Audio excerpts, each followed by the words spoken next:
You are listening to The Vocal Technologist. Spoken tech for your ears. Compute power could get 10 times more expensive in the coming years. Yeah. Let that land. Yeah, I mean, that completely shatters the mental model most people are operating under right now. We're conditioned to think technology just always gets cheaper and faster. It breaks everything we assume about the industry. Welcome to Vocal Technologist.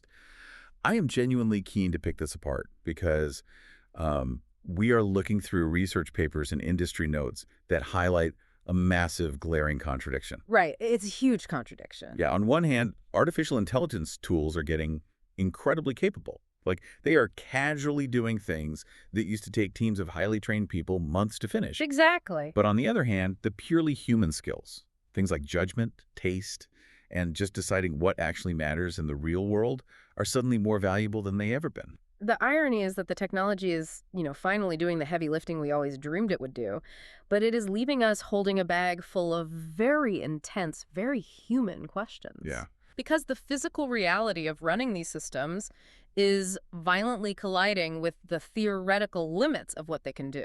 Which is exactly what we're going to untangle. We're going to look at the whole spectrum, the eye-watering cost of running these frontier models, how software interfaces are literally shrinking down into a single chat box, and what that means for the ordinary knowledge workers just trying to figure out their careers. It is a lot to get through. It is heaps.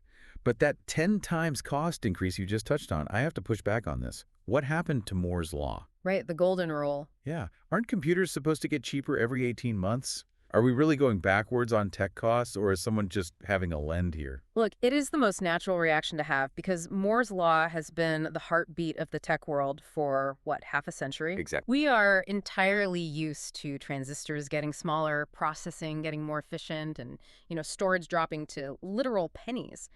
But we have crossed a threshold where the sheer planetary scale of computation required for these frontier models, it vastly outpaces those incremental efficiency gains. Oh, wow.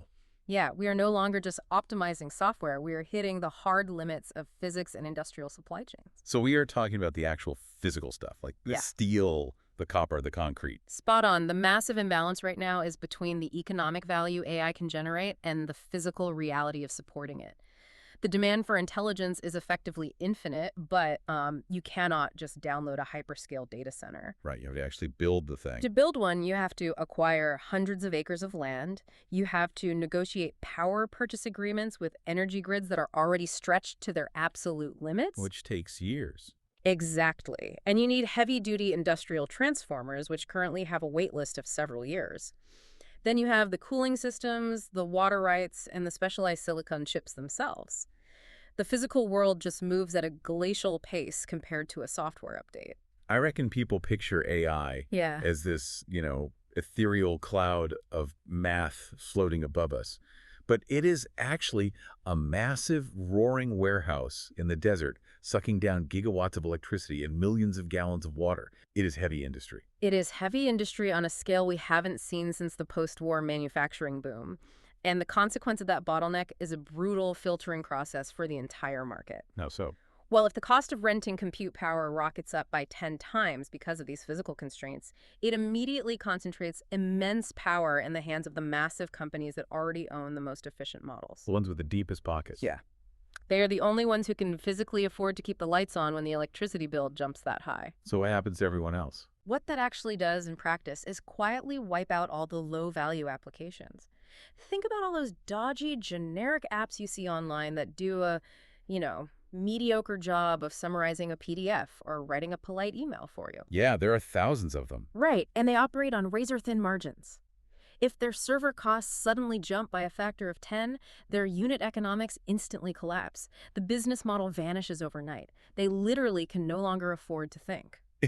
If the cost of artificial thought goes up, you only pay for the most valuable, highest impact thoughts. That makes total sense. Exactly. But it raises a massive problem for the big players too, doesn't it? If it takes heaps of capital just to play the game, and everyone is buying the exact same expensive chips, then simply having a slightly better algorithm isn't much of a competitive advantage anymore. The algorithm is no longer the moat. For a long time, having clever math was enough to protect your business from competitors. But now, the actual defense, the real moat, is moving into what the industry calls physical AI. Physical AI. Right, I need an ELI 5 on this because it sounds like a contradiction.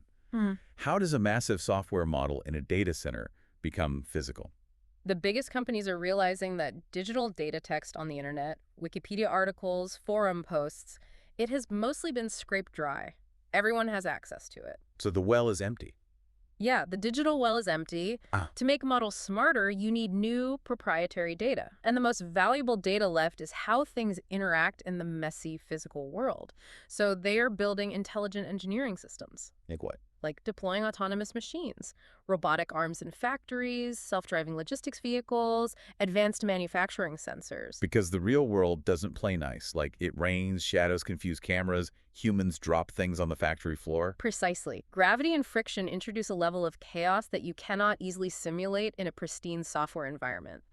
Think about a robotic arm trying to pick up a slightly defective, irregularly shaped part on a fast-moving assembly line. That sounds incredibly complicated to program. It is, and the data generated by that specific physical interaction, how much pressure to apply, how to adjust the grip, is incredibly valuable and entirely proprietary. Oh, I see. If you can build a system that rapidly collects that physical data, uses it to improve the autonomous machine, and deploys it back into the real world, you have a defensible business. Because a competitor cannot just copy that by buying more server space. Exactly. They would have to build the physical robots and run them for millions of hours to get the same insight. Right, so here's where it gets interesting. If the back end of this technology is getting that intensely physical, costing billions in copper wire and industrial robotics, companies are going to be forced to streamline somewhere else. They absolutely are. And looking at these notes, that somewhere else is the user interface. It is literally shrinking. The paradox is fascinating. As the infrastructure expands into these sprawling industrial megasites, the actual user interface, the thing you and I look at on our screens, is collapsing into a single minimalist chat box. A single chat box. I reckon this might be the most fundamental shift in design history since we moved from command lines to graphic desktops. It really is.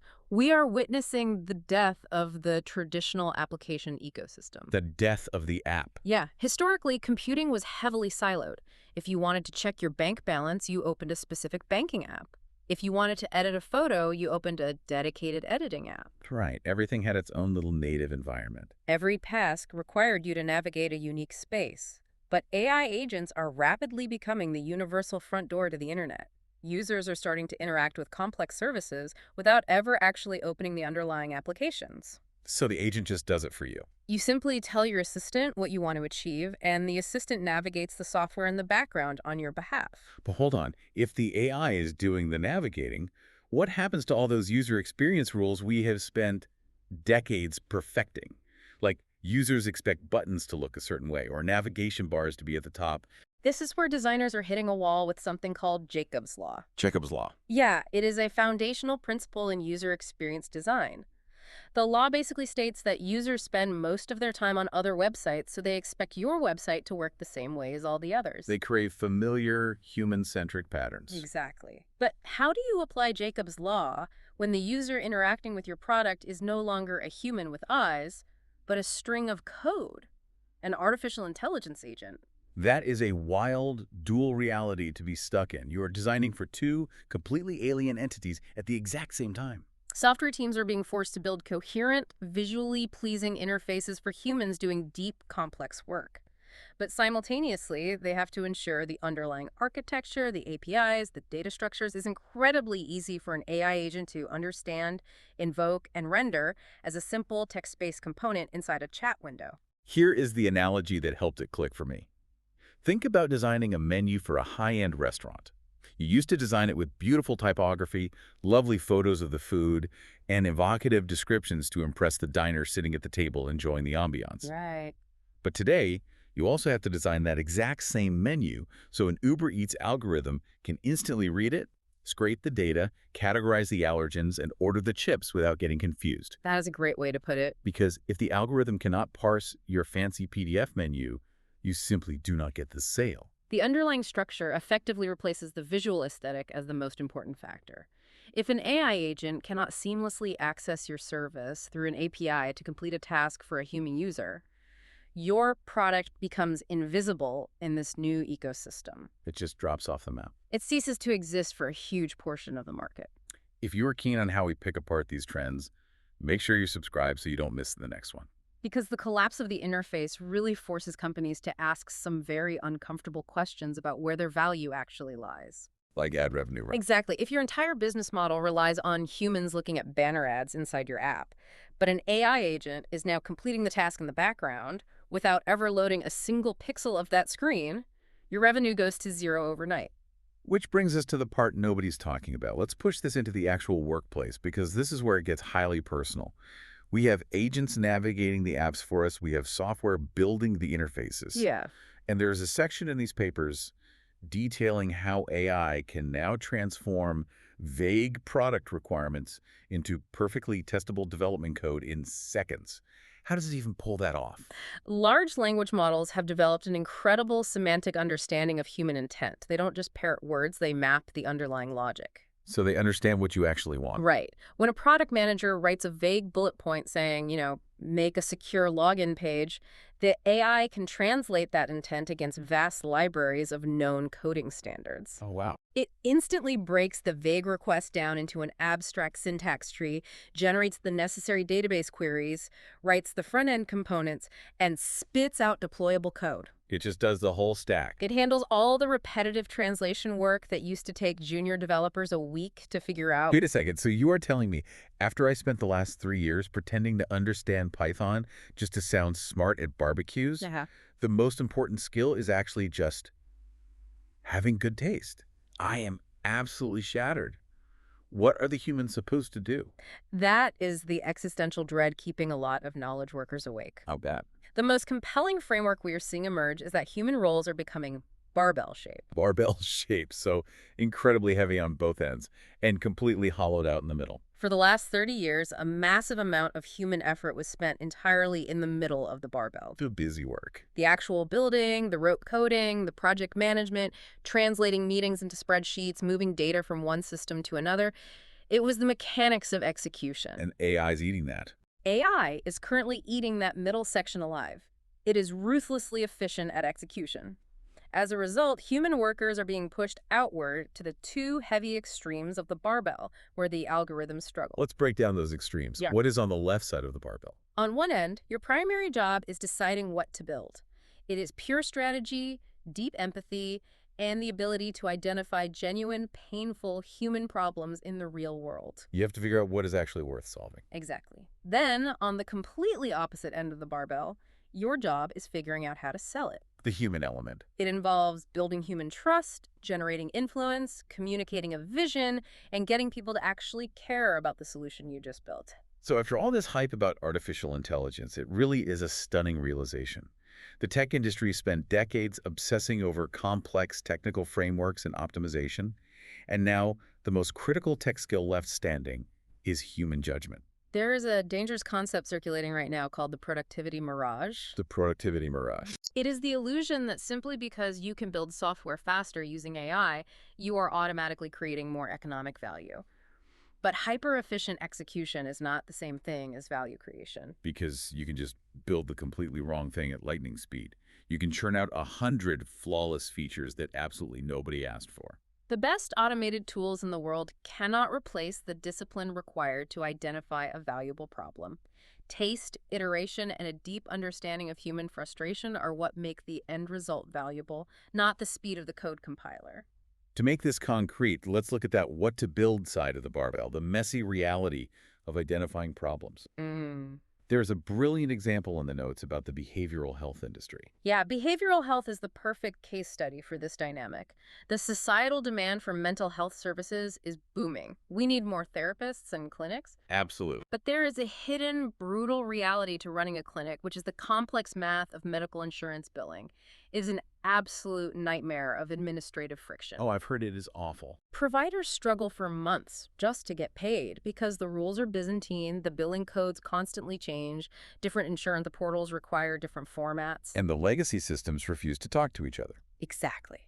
So a patient comes in for an hour, And the provider has to navigate 3 different web portals, a fax machine, and an outdated code system just to get $50 back from the insurer. Right. And that is not a problem an AI can just spontaneously hallucinate a solution for. No, an AI agent sitting in a data center has no concept of a fax machine or the stress of a clinic owner trying to make payroll.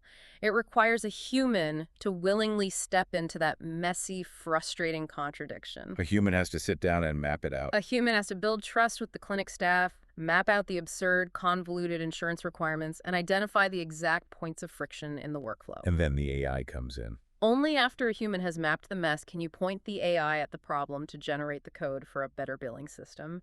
The human insight and empathy must come first. The AI execution follows. You have to find the mess before you can clean it. And then once you have built it, you are over on the other end of the barbell, the selling and influence side, getting people to actually care. Right.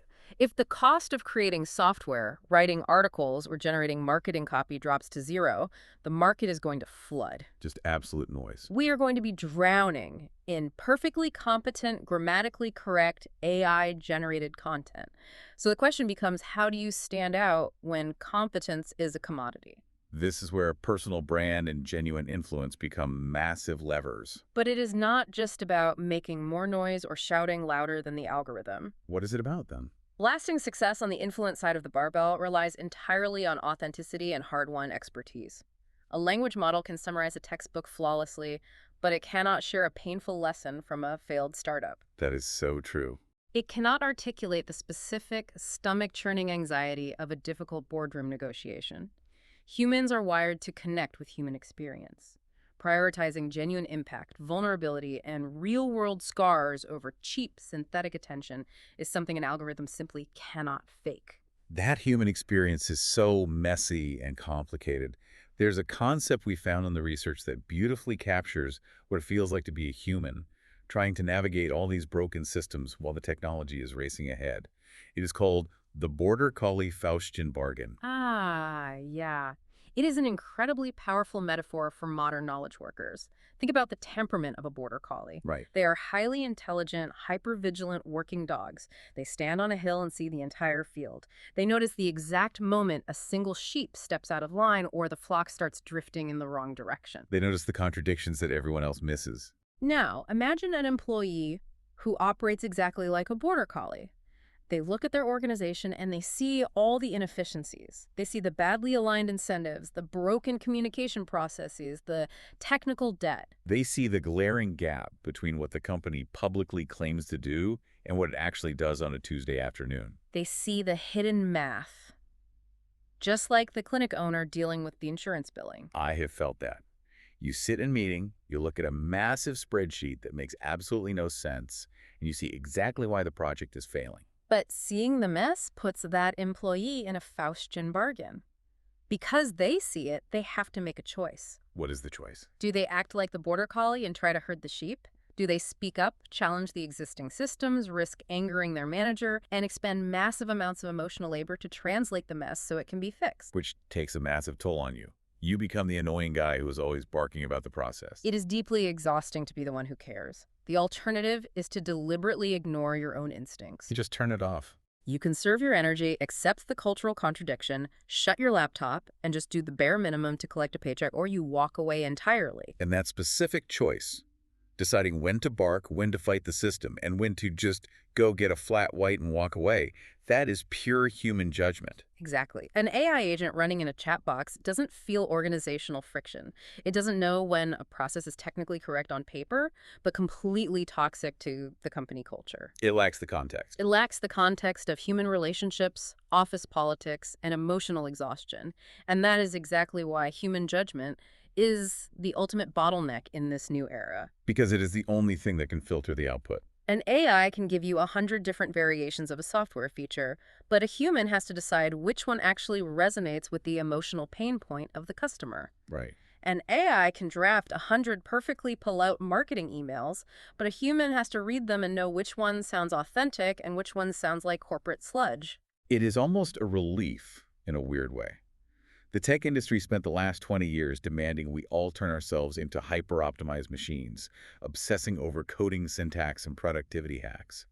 And now, The pendulum is violently swinging back to psychology, sociology, and just having a good human sense of taste. It represents a massive shift in how we fundamentally value human capital. So it's not just about building anymore. The brilliant engineers and builders are still absolutely needed, of course, to design those massive intelligence systems and data centers for physical AI.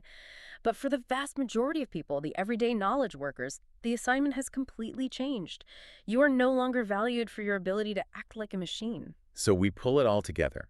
The physical reality of the technology is finally doing the heavy lifting, Yeah. and it's going to cost an absolute fortune in server farms, copper wire, and energy grids to keep it running. Yep. Meanwhile, the software interfaces we have relied on for decades are disappearing, collapsing down into a single text box so that invisible agents can do the navigating for us. That is the new reality. But the entire complex system circles right back to the one thing. It cannot automate human judgment. The tools scale our mechanical capabilities exponentially, but they also scale our flaws and our bad decisions just as fast. AI can absolutely accelerate your output, but if your judgment is a bit ordinary and you haven't sussed out what people actually need, you are just going to build the wrong thing much faster. Keep your taste sharp and let the agents do the busy work. Vocal Technologists, see you soon. Spoken Tech for your ears.